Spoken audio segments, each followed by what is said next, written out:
మిత్రులకు నమస్కారం. నేను మీ తాతారావుని. విషయం ఏమిటంటే, సమ్మర్ వెకేషన్ వచ్చాయి. సంవత్సరం ఒకసారి చాలామంది ఊర్లకు వెళ్తారు. ఈరోజు సంబరాలని ఏవో చిన్న చిన్న పనులు చూడడానికి ఊరికి వెళ్తారు. ఇదే సమయంలో జర్నీ ప్రాబ్లం, షిప్పులు ఉండవు. ఫ్లైట్ ఏదో ఉంటుందంటే అది కూడా 15,000 ఎక్కువ. అలాంటిది ఈరోజు ఫ్లైట్లు కూడా లేవు విశాఖపట్నం.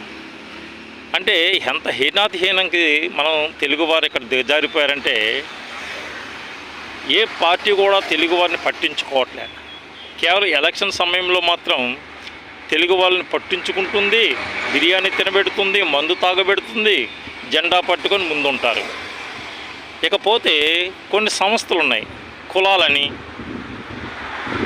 ఇకపైన తెలుగు జాయింట్ యాక్షన్ కమిటీ అని, ఆంధ్ర అసోసియేషన్ అంటే కంప్లీట్ డెడ్. ఆ ఇద్దరు ఎదవలు బాగా తినేస్తున్నారు సొమ్ములు. కానీ తెలుగువాడి సమస్య ఏంటనేది వాళ్ళకి పట్టవసరం లేదు, పట్టదు కూడా. ఎందుకంటే వాళ్ళకి కేవలం డబ్బే కావాలి, ఎలాంటి వెల్ఫేర్ లేదు. అది ఎన్నోసార్లు మెసేజ్ పెట్టి అలిసిపోయాను.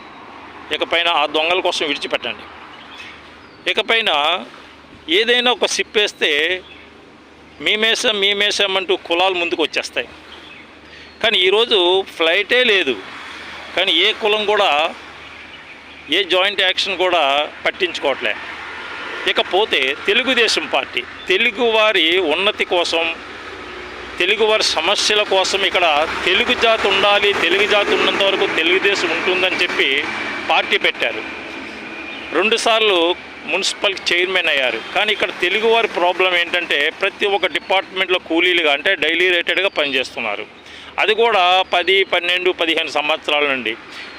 ఇకపైన మున్సిపల్ తీసుకుంటే తెలుగుదేశము ప్రాతినిధ్యం వహిస్తూ కూడా అక్కడ రెగ్యులరైజ్ చేయలే. అది విడిచిపెట్టండి. కనీసం ఆంధ్ర అసోసియేషన్ విషయంలో ఏ తెలుగుదేశం నాయకులు పోరాటం చేయట్లే, పోట్లాడట్లే.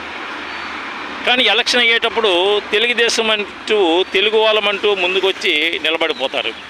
ఇకపైన ఈ ఫ్లైట్ విషయంలో దౌర్భాగ్యపు స్థితి ఏంటంటే, సెంట్రల్లో ఉమ్మడి ప్రభుత్వం, ఆంధ్రాలో తెలుగుదేశం ప్రభుత్వం.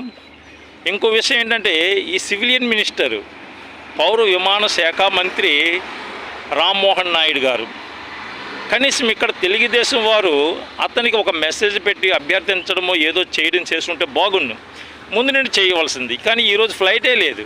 అంటే ఎంత దౌర్భాగ్య స్థితిలో ఇక్కడ జీవిస్తున్నామంటే, ఏ యోధుడు కూడా పట్టించుకునే స్థితిలో లేడు. అందుకని ఇంకొకసారి